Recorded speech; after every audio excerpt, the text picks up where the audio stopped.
The telephone rang well past midnight. I almost ignored it. Yet his voice, my father-in-law, cut through the silence like a blade. "Why are you not at the medical center?" he demanded.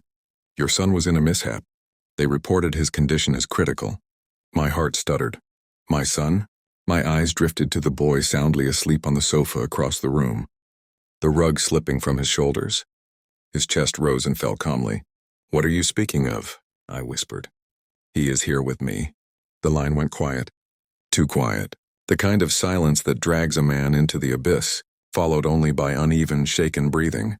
I drove to the medical center, my headlamps piercing the fog. Every moment felt extended. My grip on the steering wheel was iron, though my hands trembled beneath the skin. When the physician escorted me down the corridor, my pulse slowed, cold and calculating. I was prepared for anything. Or so I believed. But when the chamber door opened and I looked inside, my son lay unconscious on the bed. The same face, the same build, the same scar on his brow from a fall years ago. Yet he was already here, asleep in my house, and my legs failed me. I disclosed my sight to no one. The physician's words dissolved into static. Minor trauma. Observation overnight. He will recover. But none of that mattered. 2 sons, one asleep in my residence, one broken in a hospital bed. No twins, no lost child. Nothing that could logically explain this. And yet there he was. I kept my demeanor composed. I nodded when addressed. I thanked the physician for his diligence. But inside, my mind turned like grinding cogs. Only one person could account for this. Her, my wife, Emily. I returned home quietly. She stirred when I entered, feigning slumber on the bed. My son was still asleep on the sofa. The hum of the refrigerator filled the silence. I stood in the dark, staring at both of them, and the pieces began to shift into place. Her late returns, her sudden telephone calls taken outside. The vague explanations, her hesitation when I asked simple questions about our boy's schooling, all previously dismissed, as harmless now felt like a direct assault. Something was wrong with the narrative she had written for me. Something rotten masked by years of practiced expressions. And for the first time I realized I was living inside her deception. I did not confront her. Confrontation is the action of the desperate. I chose precision. I started with the boy quietly. Blood samples drawn under the pretense of a routine checkup. I sent them to a laboratory I trusted. I sifted through her handset while she bathed. Memorizing numbers, messages deleted but not fully erased. Patterns emerged. Repeated calls at unusual hours. Numbers saved under meaningless initials. I drove routes she claimed to travel, tracking time against distance. Nothing aligned. Each discovery pulled the mask tighter around my face, forcing me to continue smiling while my insides churned. At night, I lay beside her, the warmth of her body mere inches away. I said nothing.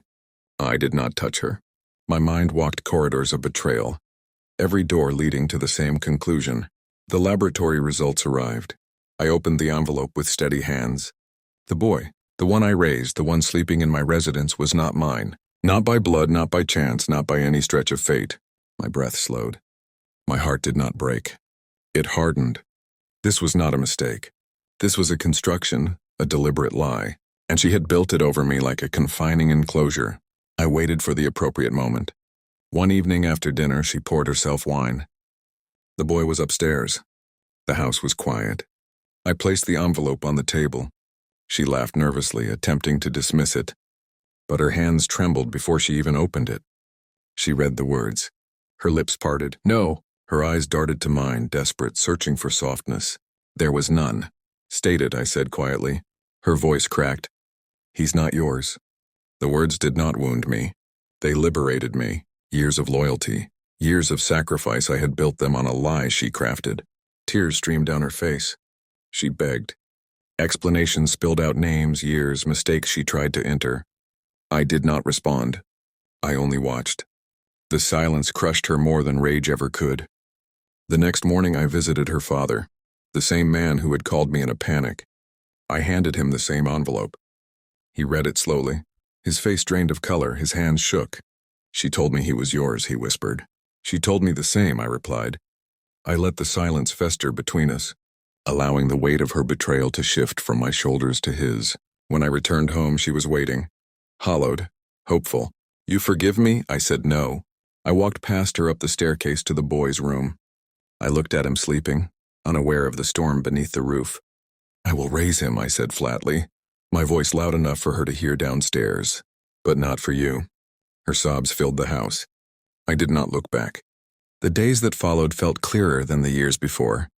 I no longer asked why. I no longer sought answers. Some truths rot the soul if you allow them to linger. She avoided my gaze, moving through the house like a specter. Her power over me was gone. The lie that once bound me now caged her instead. I lived with silence. I carried calmness like a blade. I would raise the boy with discipline, with truth, not out of affection for her, not even out of love for myself, but because he deserved to know the world without deceptions, and she deserved to live every day seeing the man she couldn't break. In the end, betrayal doesn't destroy you, it destroys itself. And I was already free.